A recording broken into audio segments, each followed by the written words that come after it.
Wassalamu ala sayyidil anbiya'i wal mursalin sayyidil awwalina wal akhirin nabiyyina wa maulana Muhammadin sallallahu alaihi wasallam wa ala alihi wa sahbihi wa man tabi'ahum bi ihsanin ila yaumiddin wa la hawla wa la quwwata illa billahil aliyyil azim amma ba'd.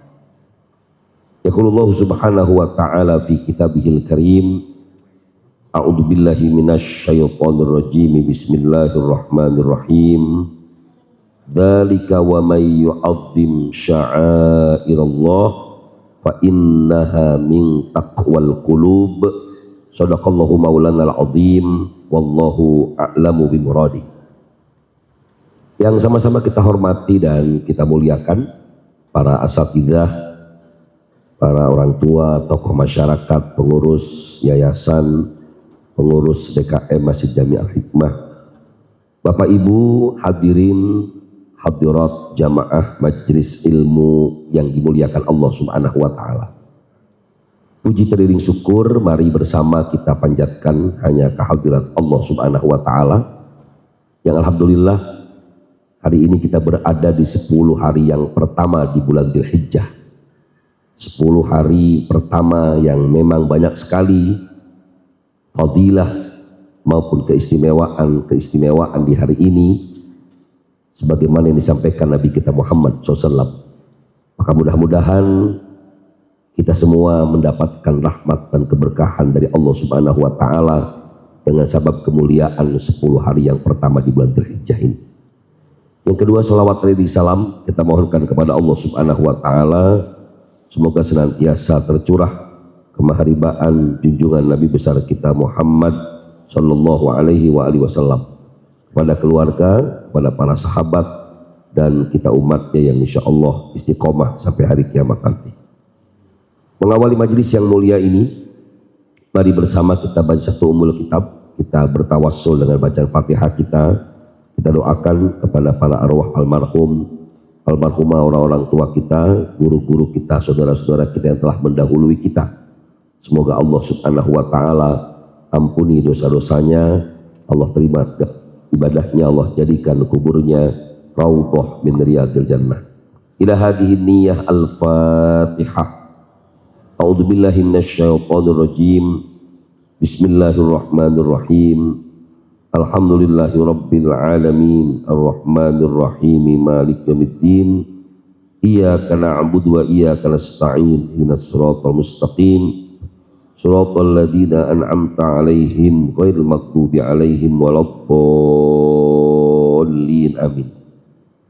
Bapak Ibu yang saya hormati dan dimuliakan Allah Subhanahu wa ta'ala, sebagaimana maklumi bahwa salah satu perintah Allah Subhanahu wa ta'ala kepada setiap orang-orang yang beriman pada tanggal 10 Dzulhijjah dan 11, 12, 13 ada ibadah kurban yang disyariatkan dalam agama kita. Kalau kita lihat dari perspektif Al-Quran, terutama dari tafsir ayat hukum yang berkaitan dengan ibadah kurban, ternyata secara spesifik kata kurban tidaklah dimaknai dengan udhiyah atau kurban dalam pengertian kita hari ini. Kita bisa cermati misalnya kata kurban yang dipahami dalam firman Allah Subhanahu wa ta'ala pertama dalam surah Al-Maidah ayat 27, ketika Allah Subhanahu wa ta'ala menceritakan tentang kata kurban yang dilakukan oleh 2 orang anak laki-laki Nabi Allah Adam alaihissalam. Allah Azza wa Jalla berfirman, Bismillahirrahmanirrahim, watlu alaihim naba abnai adama bil haqq id qarraba qurbanan fatukubbila min ahadihima walam yutaqabbal minal akhar Innama yataqabbalullahu minal muttaqin. Kata kurban pada ayat 27 surah Al-Maidah ini maknanya berbeda dengan kata kurban yang dipahami hari ini.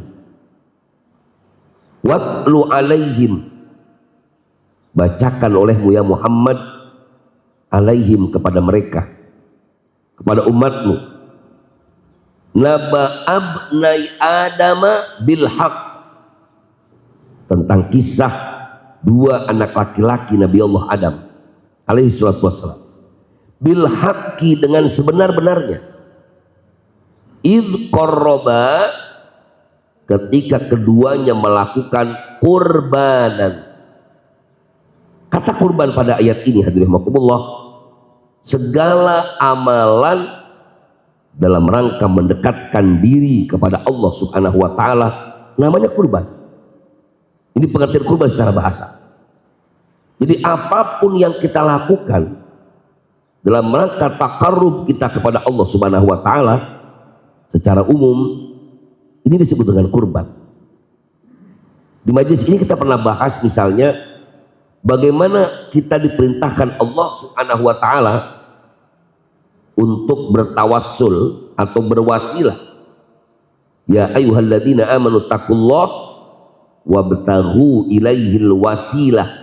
Kata al-wasilah, segala bentuk amalan mendekatkan diri kita kepada Allah Subhanahu wa taala, ini adalah al-wasilah atau kurbanan. Kalau kita lihat kisah dua anak laki-laki Nabi Allah Adam, yaitu Qabil dan Habil, ulama tafsir memang mengatakan tidak, inilah inspirasi awal tentang ibadah kurban. Ketika Allah Subhanahu wa taala mensyariatkan pernikahan silang kepada anak-anak Nabi Allah Adam, ini putranya Nabi Allah Adam alaihissalatu wassalam yang bernama Qabil menolak. Kata ayahnya, pernikahan yang disyariatkan oleh Allah Subhanahu wa taala tidak boleh pernikahan yang bersamaan, kembaran lahirnya tidak boleh. Dalam kisah surah Anbiya dikatakan Qabil itu lahir bersama dengan Iklimah, sementara Habil lahir bersamaan dengan Layuda, laki-laki perempuan, laki-laki perempuan. Nah, karena syariat Allah Subhanahu wa taala menghendaki pernikahan itu tidak boleh dua orang dalam kelahiran yang sama, maka yang disyariatkan disilang. Yang boleh adalah Qabil menikah dengan Layuda, sementara Habil menikah dengan Iklimah. Disilang. Nah, si Qabil ini ngerasa ini nggak adil. Bagaimana mungkin Pak, ana ahakku Iklimah, saya lebih berhak kepada Iklimah, karena Iklimah adalah saudara kembar saya. Yang unik, Asy-Syaikh Wahbah Az-Zuhali mengatakan kenapa ini Qabil ngotot harus menikahi Iklimah, ternyata bukan karena persoalan satu lahiran dengan dia. Disebutkan kanat jamilatan, ternyata Iklimah ini lebih cantik dari saudaranya yang bernama Layuda. Sementara Layuda disebutkan oleh ulama tafsir wa annaha ghairu dzalika, sementara Layuda tidak cantik seperti Iklimah. Maka di sini muncul persoalan penolakan itu. Kata Nabi Allah Adam alaihissalam, kalau memang demikian maka lakukanlah kurban oleh kalian berdua. Nah, kurban pada masa Nabi Allah Adam alaihissalam tidak ditentukan apa yang harus dilakukan. Maka kedua anak laki-laki ini, Qabil mengambil sayur mayur hasil pertanian yang ia lakukan, namun sayangnya yang ia kurbankan adalah sayuran yang sudah tidak layak konsumsi. Hal yang berbeda dengan Habil. Habil sudah pasrah, apapun yang akan aku kurbankan kepada Allah Subhanahu wa taala, Kalau memang Allah terima dan kemudian aku harus menikah dengan Ikrimah, ini urusan Allah Subhanahu wa Ta'ala. Maka ia berbeda dengan saudaranya.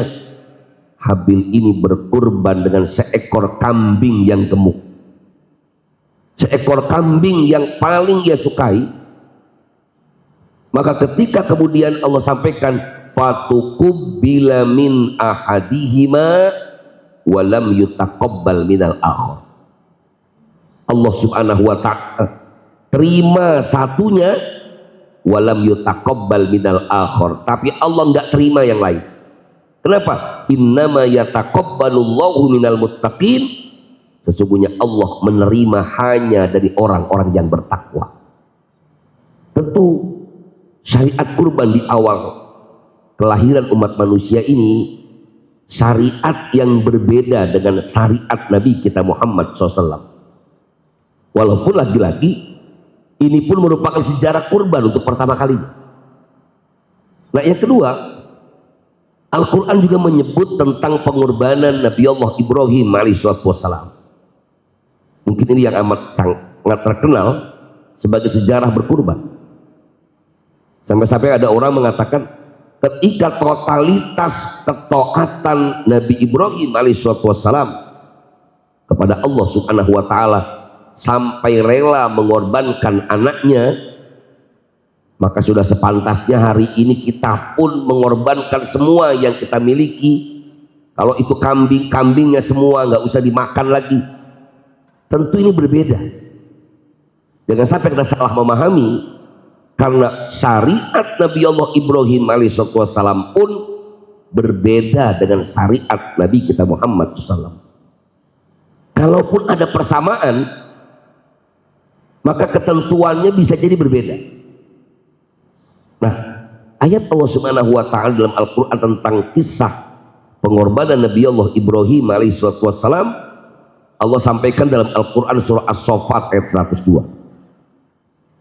Falamma balagha ma'ahu sa'ya qala ya bunayya inni ara fil manam anni adbahuk fanzur madza tara.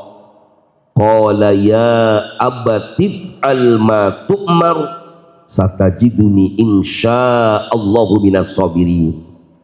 Lagi-lagi kisah ini berbeda dengan syariat kita.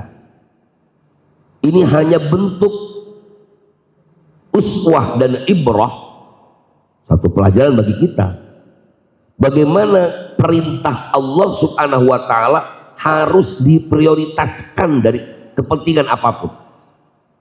Sebagaimana yang dicontohkan Nabi Allah Ibrahim alaihissalam ketika dia menantikan kelahiran putranya berpuluh-puluh tahun, lama sekali gak punya anak, sampai usia tua baru Allah anugerahkan seorang putra. Kemudian diuji oleh Allah Subhanahu wa Ta'ala melalui mimpi pada malam tanggal 8 Dzulhijjah.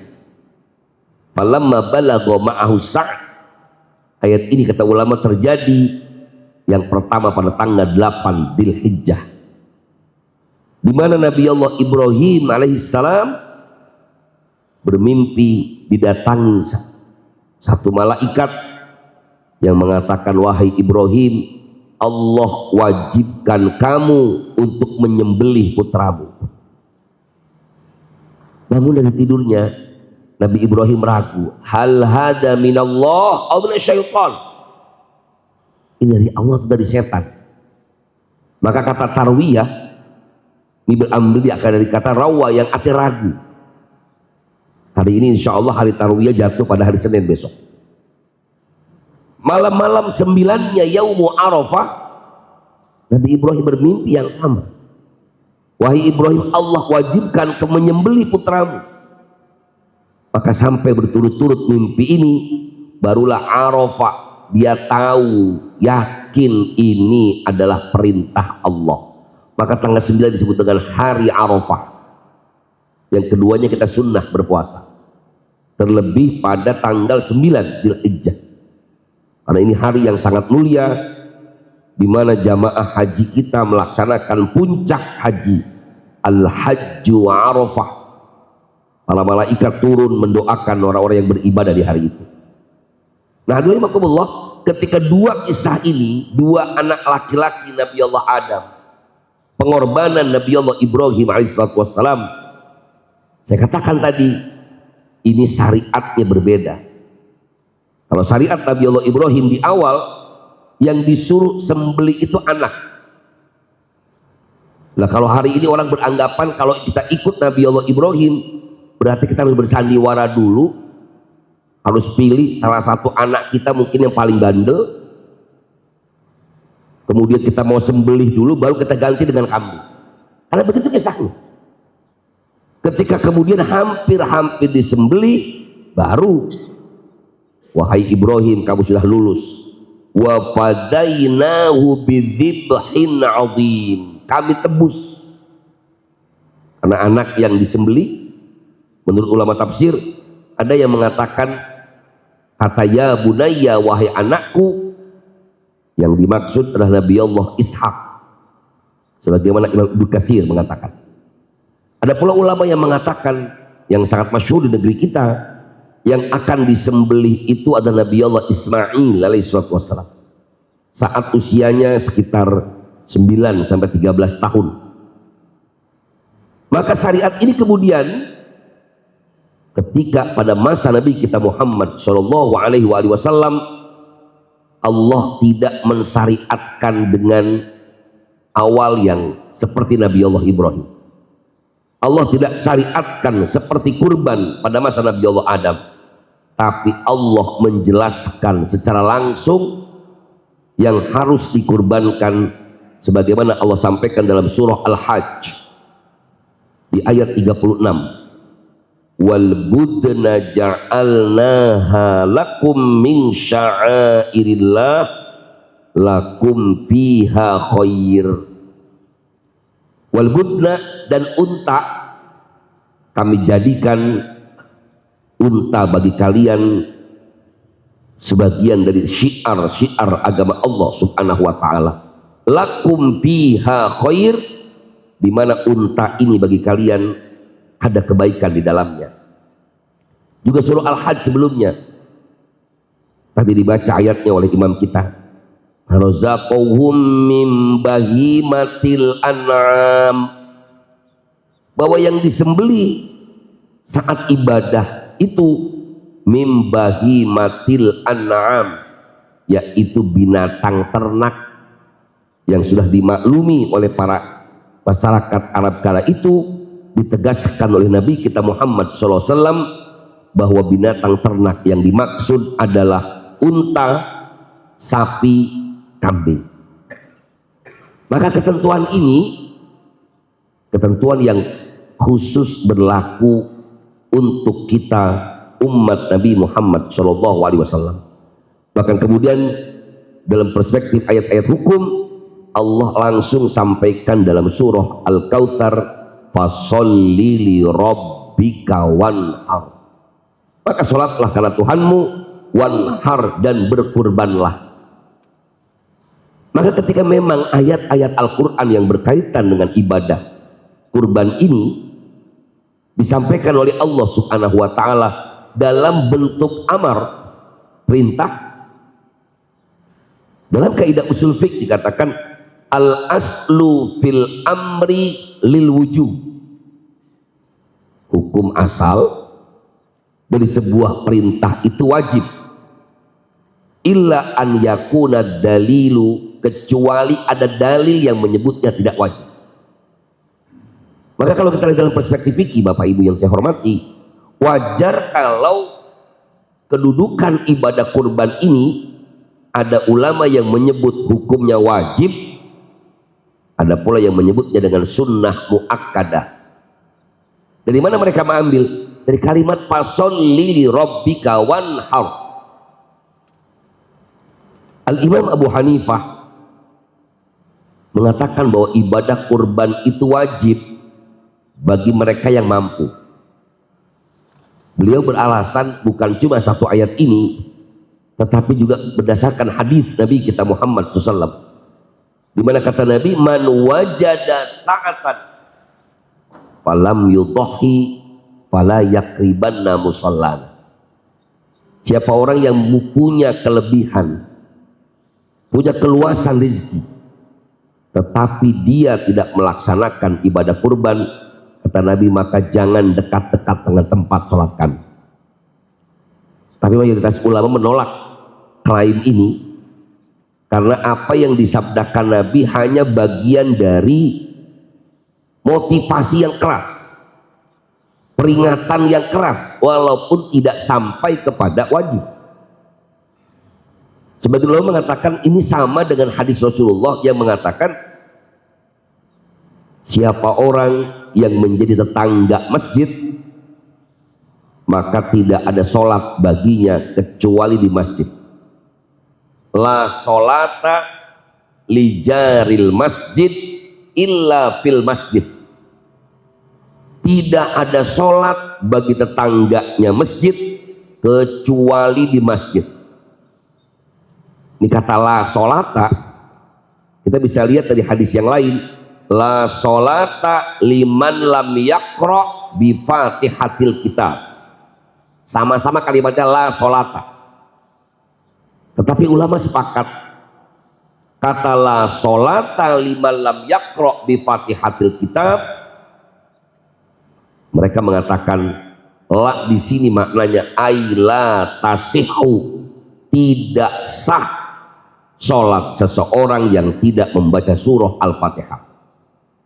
Tetapi la sholata li jaril masjid illa fil masjid bukan la tasihu, tapi la takmulu, tidak sempurna sholat orang yang rumahnya dekat masjid tetapi sholatnya tidak di masjid.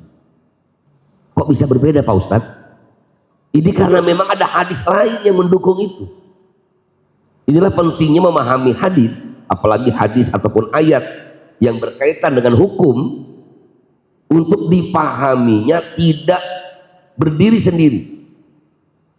Sebab kalau hadis itu dipahami dengan pemahaman yang berdiri sendiri, ini bisa jadi rancu maknanya. Banyak sekali contohnya. Namun dalam konsep hari ini, dalam penjelasan kita hari ini, kita ingin memahami bahwa tidak semua perintah itu maknanya wajib.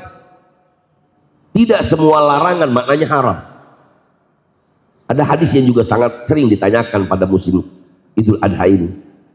Qala Nabi sallallahu alaihi wasallam, "Idza arada ahadukum an yudhiya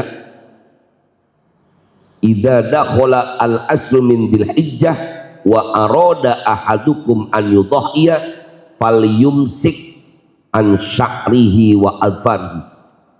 Kata Nabi, apabila sudah masuk bulan Dzulhijjah dan kemudian salah seorang di antara kalian ingin berkurban, maka jangan potong rambutnya dan jangan potong kukunya. Nah, kalimat ini karena memang sama-sama larangan, menurut Imam Ahmad bin Hambal larangannya bersifat haram. Gak boleh orang yang mau potong rambut atau gunting kuku. Tapi tidak dengan mayoritas ulama yang lain. Ulama yang lain mengatakan makna fal yumsik an asy'arihi ini bermakna makruh saja. Sehingga orang yang akan berkurban kemudian dia potong kukunya, dia cukur rambutnya, tidak sampai jatuh kepada keharaman, hanya makruh, sehingga hukumnya adalah menjaga tidak dicukur, sunnah. Begitu dengan perintah fasholli lirabbika wanhar. Maka ketika kurban ini disepakati hukumnya adalah sunnah, ulama-ulama Syafi'iyah bahkan menambahkan hukum menjadi sunnah kifayah.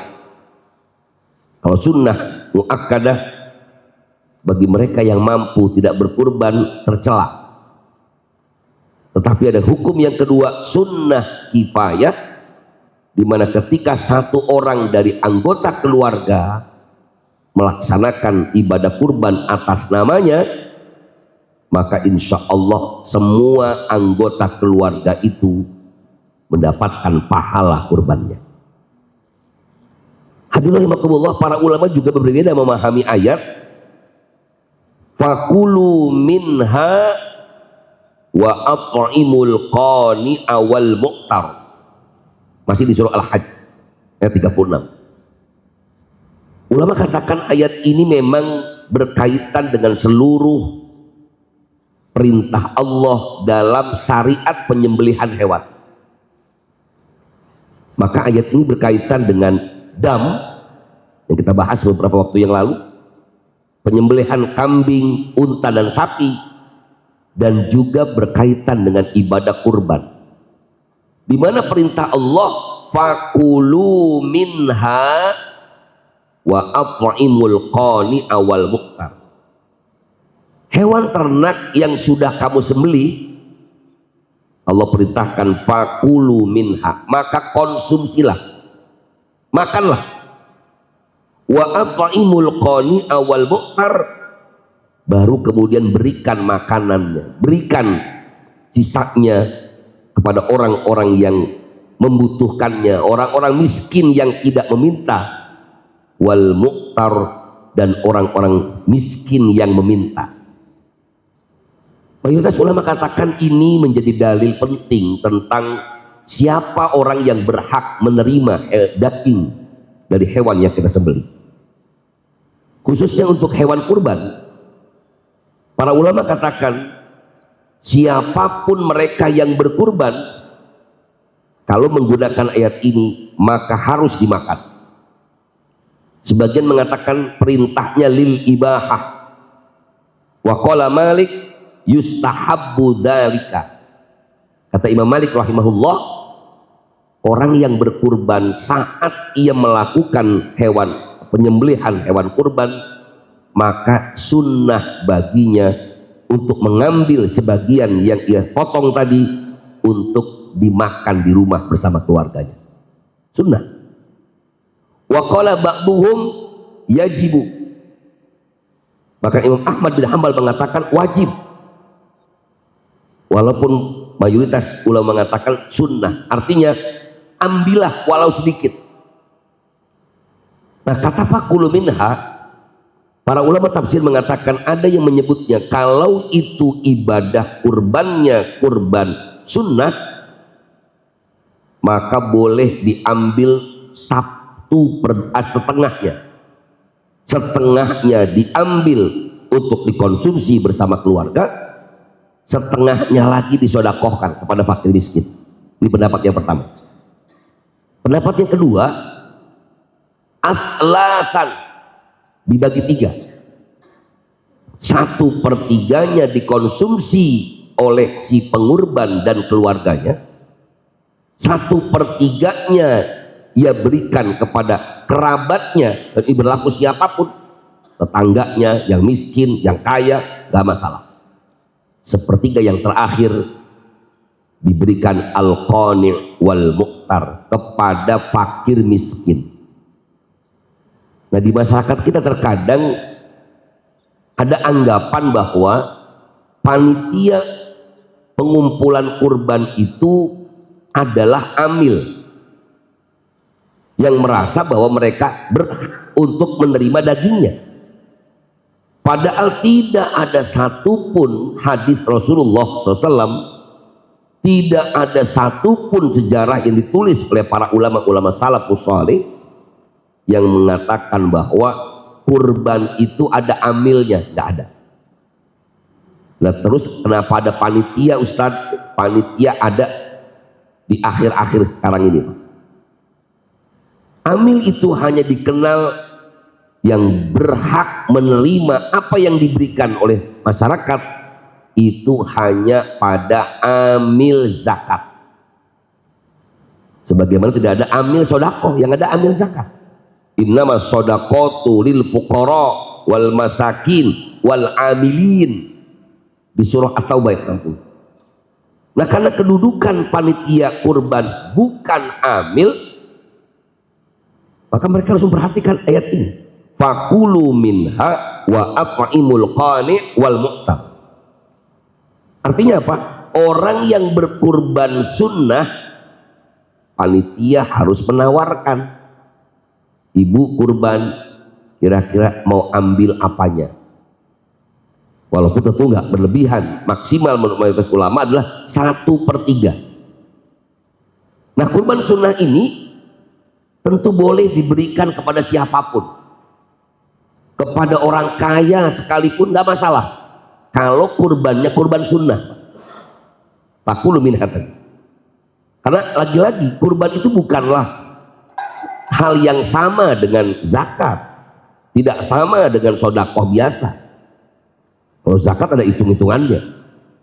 Kalau sodako nggak mungkin saya mau sodako sama kamu ya, kamu yang 10.000, saya yang 20.000, ya bukan sodako namanya. Sodako ya semua kasihin, misalnya memang punya saya, yang memang saya niatkan untuk sodako apa yang saya niatkan. Tapi kalau ibadah kurban justru unik. Allah malah perintahkan fakulu minha, makan, konsumsi. Kalaupun kemudian kita sudah menerimanya, kemudian kita kembalikan kepada sodakoh atau kepada panitia, ya sudah, saya sudah paham ini memang hak saya, tapi saya berikan saja kepada panitia untuk dibagikan kepada yang berhak. Tentu ini nggak masalah. Berarti akadnya dua. Yang pertama mewakilkan kurbannya, yang kedua dia bersedekah dengan jatahnya. Ini kalau kurbannya kurban sunnah. Nah, Bapak Ibu yang mati, di dalam Al-Quran memang tidak pernah dijelaskan tentang klasifikasi kurban sunnah dan kurban wajib. Karena memang semuanya perintahnya fakulu minha, silahkan dimakan.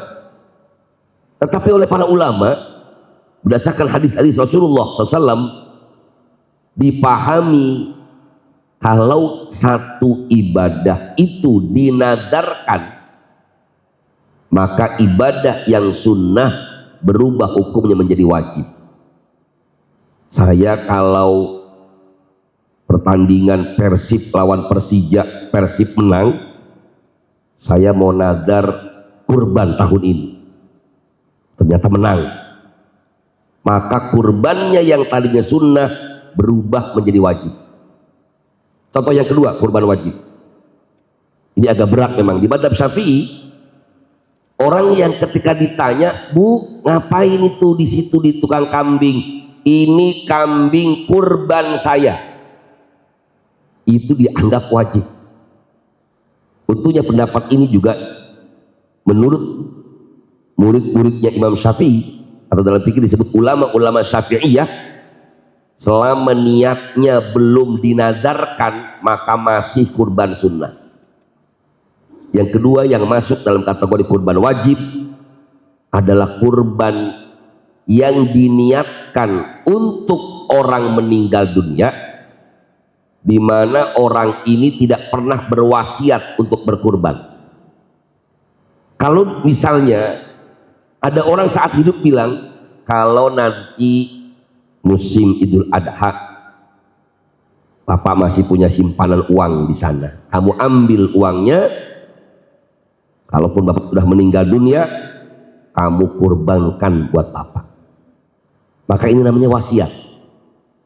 Kalau sebelumnya wasiat, masuk kepada kurban sunnah. Tapi kalau tidak pernah ada wasiat, ya kemudian misalnya ini kurban untuk siapa? Almarhum Fulan bin Fulan, almarhumah Fulanah binti Fulan, maka ini masuk dalam kategori kurban wajib. Apa konsekuensinya? Kalau kurban sunnah boleh dimakan, boleh diberikan kepada orang kaya, baru sisanya untuk fakir miskin. Sementara kurban wajib tidak boleh siapapun yang menerima dagingnya kecuali fakir miskin. Panitia boleh nggak Ustaz? Kalau panitia miskin boleh.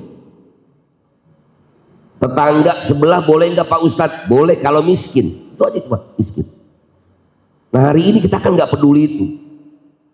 Jarang panitia tanya ini kurbannya sunnah atau wajib. Ya udah tulis aja lah.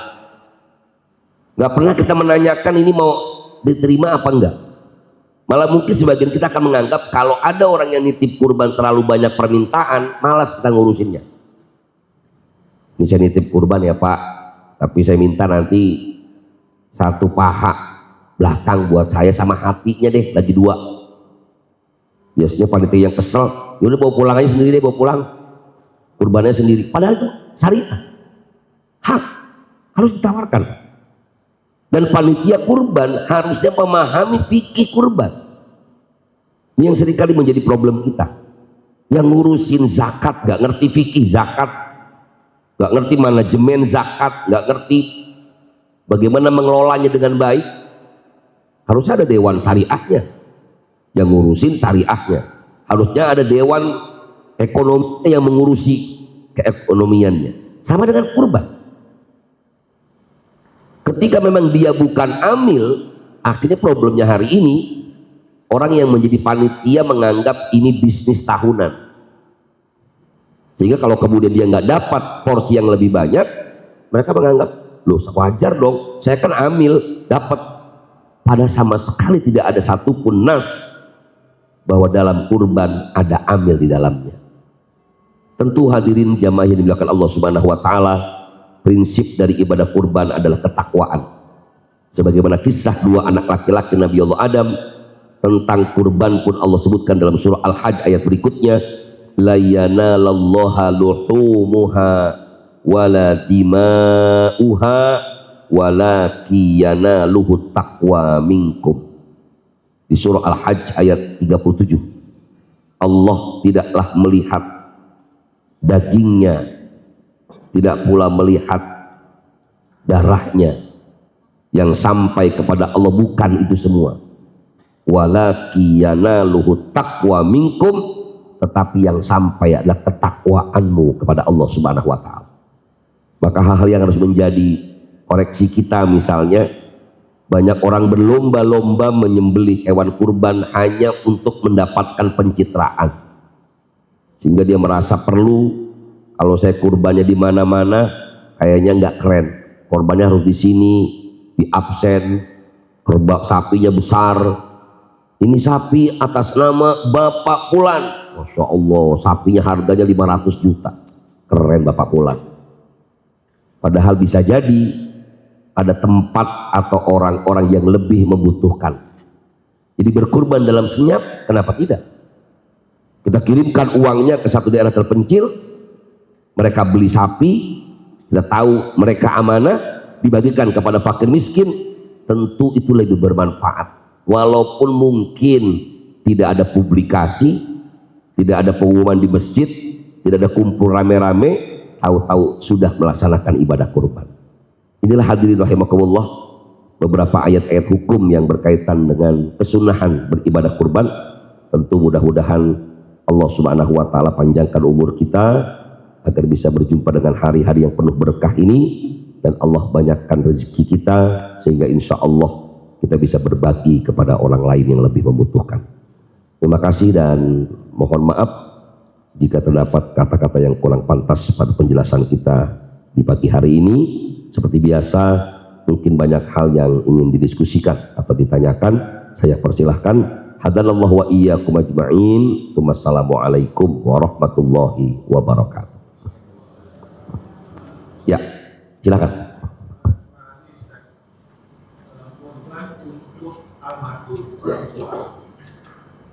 Itu apakah itu pahalanya sampai ke orang tua atau ada hadisnya nggak? Ya. Bapak Ibu yang saya hormati, para ulama membahas tentang al-udhiyah anil ghairi, berkurban untuk orang lain, berkorban untuk orang yang meninggal dunia. Kalau berkurban untuk orang lain yang masih hidup, maka orang yang ia kurbankan tadi harus izin lebih dulu. Artinya memberi izin. Contoh begini, Pak Ustadz, tahun ini saya kurban, tapi tahun lalu udah kurban juga. Ini saya minta izin sama Ustadz, kurban saya hari ini saya udah beli sih, kambingnya juga saya antar ke Al-Hikmah, tapi izin atas namanya Ustadz ya. Berarti ini kurban untuk orang lain, saya masih hidup, nggak ada masalah selama saya yang disebut namanya tadi mengizinkannya. Yang kedua, untuk kurban bagi orang yang meninggal dunia, sebagian ulama mengatakan tidak boleh. Dalilnya firman Allah Subhanahu wa taala, wa alaisa lil insani illa ma sa'a. Tidaklah bagi manusia itu kecuali apa yang ia lakukan saat dia hidup. Jadi kalaupun diniatkan untuk orang meninggal dunia, nggak ada, maka dilarang. Pendapat yang pertama. Pendapat yang kedua, yang mengatakan bahwa kurban untuk orang yang sudah meninggal dunia, ini kiasnya, analoginya diambil dari sedekah. Sodakoh anak yang diniatkan untuk orang tuanya, maka Nabi mengizinkannya, yang berarti pahalanya sampai. Mana dalilnya? Nabi kita Muhammad SAW pernah didatangi oleh seseorang. Ya Rasulullah, inna ummi matat, apa atasaddaqu anha? Qala na'am. Hadis sahih. Ya Rasulullah, ibu saya sudah meninggal, apakah saya bersodakoh untuknya boleh? Qala, Nabi menjawab na'am, ya. Artinya boleh. Dan berdasarkan hadis ini, ulama mengatakan boleh kurban itu diniatkan untuk orang yang meninggal dunia, sebagaimana ibadah-ibadah yang lain. Haji untuk orang yang sudah meninggal dunia dikenal dengan badal haji, ada dalilnya. Sedekah ada dalilnya. Maka kurban ini dikiaskan dengan sedekah, maka menjadi boleh hukumnya. Ini pendapat ulama yang membolehkan. Oleh karena tadi saya katakan, kalaupun mau ini diniatkan untuk orang yang sudah meninggal dunia, kita boleh pilih pendapat yang kedua tadi, tapi niatkan sebagai sodakoh. Malah yang paling aman, ini ada kaidah begini, al khuruju minal khilaf mustahabun, keluar dari perbedaan pendapat sangat dianjurkan. Ini cara yang paling aman. Kita niatkan tetap untuk kita. Namanya buat siapa? Saya. Tapi saya kirimkan pahalanya untuk almarhum orang tua saya Fulan bin Fulan, sebagai tawassul saya kepada Allah Subhanahu wa taala dengan kurban. Ini masih sama dengan penjelasan kita tentang ayat al-wasilah, bagaimana Allah perintahkan ya ayyuhalladzina amanu taqullah wabtaghu ilaihil wasilah. Hai orang-orang yang beriman, bertakwalah kalian kepada Allah dan carilah al-wasilah. Al-wasilah yang disepakati ulama ay al-a'mal as-solihah, yaitu amal soleh. Ya, kita berdoa, ya Allah, aku bertawassul kepadamu dengan ibadah kurban yang aku lakukan. Ampuni dosa kedua orang tuaku, ampuni almarhum Fulan bin Fulan, almarhumah Fulanah binti Fulan. Insya Allah pahalanya sampai. Jadi terserah mau pilih pendapat siapa. Kalau yang beranggapan saya nggak mau ikut Pak Ustadz, silakan, nggak masalah. Maka lakukan saja tawassul setelah kita berkurban atas nama kita sendiri yang masih hidup. Berdoalah kepada Allah ampunan untuk kedua orang tua kita. Kalau mau pilih pendapat yang kedua, saya langsung beribadah kurban ini. Namanya siapa? Fulan bin almarhum Fulan bin Fulan namanya orang yang sudah meninggal dunia. Walaupun tadi konsekuensinya, kalau diniatkan untuk orang meninggal dunia, si pengurban tidak boleh sama sekali untuk mengambil daging kurban dari hewan yang ia sembelih tadi. Demikian, wallahu a'lam. Harus diserahkan semua. Maka tadi saya bilang, kalau kita kurbannya pribadi mungkin nggak masalah, Pak.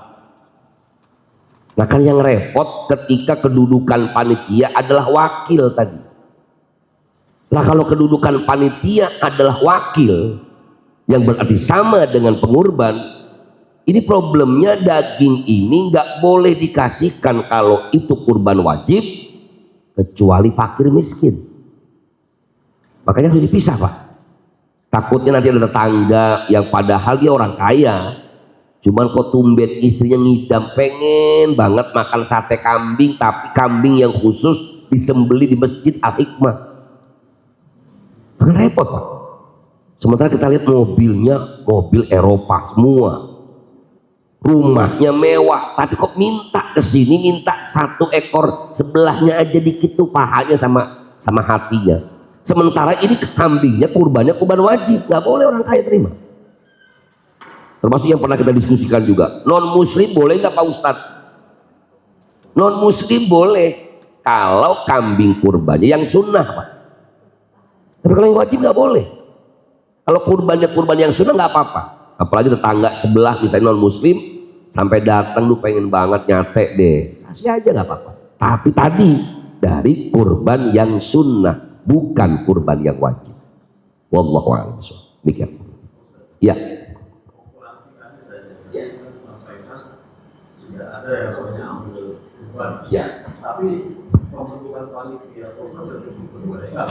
Ya. Sambil panitia kurban dia punya hak ataupun boleh mendapatkan jatah pembagian dari kurban. Baik. Yang pertama saya sampaikan penegasan kembali bahwa tidak ada amil kurban.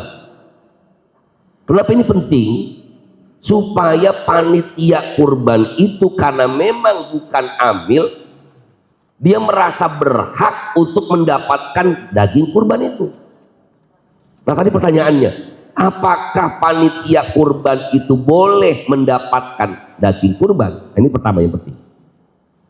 Kalau ikut pendapat mayoritas ulama, maka panitia harus terlebih dulu mendapatkan izin dari orang yang berkurban.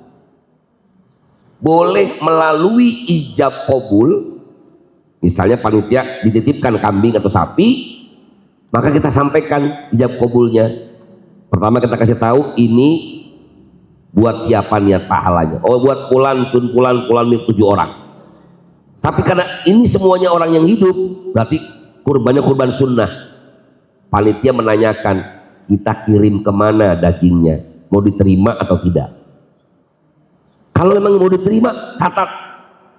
Dia berhak nanti dikirim pahanya ke rumah Fulanah binti Fulan. Kemudian, mohon maaf Bapak Ibu, ini untuk penitipan sapi, ada biaya potongnya, ada biaya distribusinya, ada biaya ngesetnya, maka dikenakan 1 ekor sapi, biayanya ditambah setiap nitip, misalnya 500.000 rupiah. Kalau untuk kambing 150.000 rupiah. Di mana uang ini yang nanti dipakai untuk biaya semua hal dari persoalan kurban. Nah kembali kepada tadi amil. Lalu dari mana panitia mendapatkannya? Panitia yang paling aman tadi adalah minta izin atau sudah menjadi uruf kebiasaan. Semua masyarakat paham bahwa panitia dianggap ketika kita menitipkan hewan kurbannya, maka ada jatah panitia di sana, maka ini boleh diterima. Tapi tetap tidak boleh berlebihan, apalagi tidak proporsional. Misalnya kok yang lain semua jamaah bahkan fakir miskin cuma dapat 2 kilo, ini kenapa ketua panitia 20 kilo? Ini yang menurut bahasa bisnis orang durian sawit nyayur ini ketua panitia. Padahal mungkin dia sudah mendapatkan bonus dari yang jualan kambing. Karena ada bonusnya juga Pak. Ini rahasia perusahaan sebenarnya. Ketika ketua panitia sudah dititipkan uangnya, dia cari sapi, harganya berapa ini? 35 juta rupiah. Seringkali ketua panitia padahal dapatnya di sana cuma 33 juta rupiah. Sampai di jamaah, aduh 35 pas belum ada ongkosnya nih, mana dong? Mana ngambil di Sukabumi lagi, sewa mobil panas banget, macam-macam. Padahal udah untung, selisihnya udah 2 juta. Ini haram yang 2 juta dipakan sama panitia. Kalaupun mau halal, tetap transaksinya adalah karena harganya segitu, sampaikan. Ini yang nitip 7 orang, mohon maaf, ternyata harganya alhamdulillah sudah patungan 4 juta. kali 7 28 juta. Alhamdulillah ini dapat harga 26.500.000. Yang 1,5 juta, yang 500.000 buat ongkos mobilnya dan ngopinya juga. Ini kesian panitia 2 orang, makan juga sebentar di warteg. Silakan Pak, gak apa-apa, kos diambil dari sana. Kalau ada sisanya, insya Allah dipakai buat tambahan biaya distribusi dan lain-lain. Sampaikan dengan benar. Kalaupun kemudian ternyata yang tukang sapinya, terima kasih Pak Ustadz, terima kasih Pak Haji udah beli di kami. Nah ini sekedar hadiah buat Bapak aja sama panitia. Panitia kan ada yang inti ada 3, ketua, sekretaris, bendahara. Saya kasih hadiah motor NMAX masing-masing. Boleh nggak Pak? Boleh. Kan pertanyaannya ada nggak? Kalau artinya ini menunjukkan bahwa ini transaksinya bukan di awal. Kalau di awal nggak boleh Pak. Misalnya saya beli di antum nih, Mas jual kambing kan? Ayo. Ini kalau semua yang titip ke Masjid Al Hikmah Jawa Timur ini ke saya, bukan Al Hikmah Duren Sawit, bukan Al Hikmah Jawa Timur ini jauh. Titip ke saya, sampai mau kasih apa saya? Kalau sampai sanggup nggak kasih saya panitia 1 ekor sapi 2 juta. Kalau enggak, mohon maaf, masih banyak tukang sapi yang lain. Ini namanya riswah, haram hukumnya Pak. Kalau bab undang-undang ini namanya gratifikasi. Bab agama, bab syariat Islam ini jelas ar-rashi wal murtasi finnar. Penyuapan haram hukumnya. Tapi kalau tadi kita nggak pernah janjiin apapun, ya beli-beli aja. Saya suka kambingnya bagus-bagus, sapinya bagus-bagus, harganya juga standar, normal. Pulangnya atau selesai itu saya dikasih. Itu hadiah namanya. Walaupun dalam undang-undang saya baca nggak boleh gratifikasi. Tapi dalam Islam ini boleh. Selama tidak ditentukan nominalnya di awal, tidak ada janji-janji, apalagi saya ketua panitia, ya tergantung saya lah. Mau belinya di mana, kan begitu. Tapi kalau kemudian setelah itu diberi hadiah, ini nggak masalah. Jadi ambil sekali lagi, tidak ada dalam kurban. Panitia kurban bukan ambil kurban. Kalaupun mereka mendapatkan itu semata-mata karena uruf tadi kebiasaan, mereka boleh mengambil apa yang mereka usahakan sewajarnya. Jangan sampai misalnya nggak pernah ngapa-ngapain, cuma namanya aja ada di situ. Kebagiannya banyak, apalagi datang tanggal 10 Dzulhijjah pakai kokoh warna putih, bersih banget, wangi banget, lo ngapain? Apalagi mentang-mentang ketua panitia, cuma modal ini dapat 2 paha sapi Pak. Modal ini nggak ngapa-ngapain, kecuali dia datang sudah pakai baju, mau pisoknya juga, walaupun mungkin cuma sebentar. Tapi dia meminit semuanya yang ada, diberikan secara proporsional, insya Allah tidak masalah. Tapi bukan jatah amil, hanya persoalan kepantasan saja atas kinerja yang ia lakukan. Wallahu a'lam. Demikian. Baik, Bapak Ibu yang saya hormati dan dimuliakan Allah Subhanahu wa taala, demikianlah mudah-mudahan segala pertanyaan yang diajukan dapat kita ambil manfaatnya bersama. Dan semoga ibadah yang kita lakukan diterima oleh Allah Subhanahu wa taala. Mari bersama kita tahtimkan majlis Al-Qur'an yang mulia ini bersama bacakan doa Al-Fatihah ila hadhihi niyyah wa ala kulli niyyatin shalihah. Al-Fatihah. A'udzu billahi minasyaitonir rajim. Bismillahirrahmanirrahim. Alhamdulillahirabbil alamin. Arrahmanir rahim. Maliki yaumiddin. Iyyaka na'budu wa iyyaka nasta'in. Ihdinas siratal mustaqim, siratal ladzina an'amta 'alaihim ghairil maghdubi 'alaihim waladdallin. Amin. Allahumma amin ya rabbal alamin. Allahumma shalli ala sayyidina Muhammad wa ala ali sayyidina Muhammad.